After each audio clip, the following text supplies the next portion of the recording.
வணக்கம். இந்த வீடியோவில் 22/5/2026 ஓய்வூதியர்களுக்கு கடைசி நாள் சார்ந்து புதிய அறிவிப்பு வெளிவந்துள்ளது. இது குறித்த முழு விவரத்தையும் பார்க்கலாம். இந்த வீடியோவை தொடர்ந்து பார்க்குறதுக்கு முன்னாடி நம்ம சேனலை இதுவரைக்கும் சப்ஸ்கிரைப் பண்ணாதவங்க இந்த வீடியோக்கு கீழே இருக்க ரெட் கலர் சப்ஸ்கிரைப் பட்டன் அழுத்தி சப்ஸ்கிரைப் பண்ணிக்கோங்க.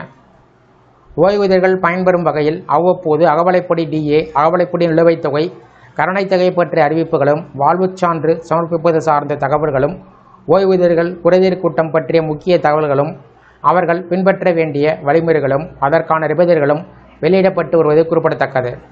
ஒவ்வொரு மாதமும் ஓய்வூதியர்களுக்கு என்று மாவட்ட ஆட்சித்தலைவர் தலைமையில் நடைபெறக்கூடிய குறைதீர் கூட்டம் பற்றிய அறிவிப்புகளும், அஞ்சல் துறை சார்பில் கோட்டளவில் நடைபெறக்கூடிய ஓய்வூதியர்கள் குறைதீர்க்கும் நாள் கூட்டம் பற்றிய அறிவிப்புகளும், இராணுவ ஓய்வூதியர்கள் ஓய்வூதியம் தொடர்புடைய குறைகளை சரி செய்வதற்கான முகாம் சார்ந்து தகவல்கள் வெளியிடப்பட்டு வருகிறது.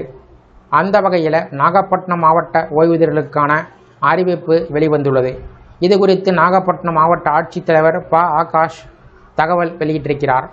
ஓய்வூதியர்கள் குறைதீர்ப்பு கூட்டம் வரும் 12/6/2026 அன்று நாகப்பட்டினம் மாவட்ட ஆட்சியர் அலுவலகத்தின் முதன்மை கூட்டரங்கத்தில் காலை 10:30 மணிக்கு நடைபெற உள்ளது. மாநில அரசினுடைய பல்வேறு துறையில் பணிபுரிந்து ஓய்வு பெற்றவர்கள் நீண்ட நாள் ஓய்வூதிய குறைகளை தீர்க்கக்கூடிய நோக்கத்தில் இந்த கூட்டம் நடத்தப்படுகிறது. இந்த நிகழ்ச்சியில் திருச்சி கருவூல கணக்குத்துறை மண்டல இணை இயக்குனர் கலந்து கொள்ள உள்ளார். ஓய்வூதியர்கள் தங்கள் குறைகளை எழுத்து மூலம் அதிகாரப்பூர்வமாக அனுப்புமாறு கேட்டுக்கொள்ளப்பட்டுள்ளது. மனுக்கள் இரட்டை பிரதிகளில் அனுப்பப்பட வேண்டும்.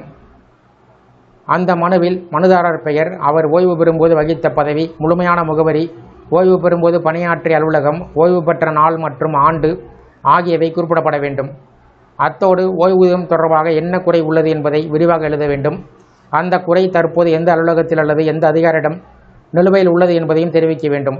மேலும் ஓய்வூதிய கொடுப்பான எண் மற்றும் மனுதாரருடைய தொலைபேசி எண்ணும் இணைக்கப்பட வேண்டும் என்று கூறப்பட்டுள்ளது. மனுக்கள் தெளிவான கையெழுத்திலேயோ அல்லது தட்டச்சு செய்யப்பட்ட வடிவத்தில் இருக்கலாம். அவை மாவட்ட ஆட்சியரின் நேர்முக உதவியாளர் கணக்கு, மாவட்ட ஆட்சியர் அலுவலகம், நாகப்பட்டினம் 611003 என்ற முகவரிக்கு அனுப்பப்பட வேண்டும்.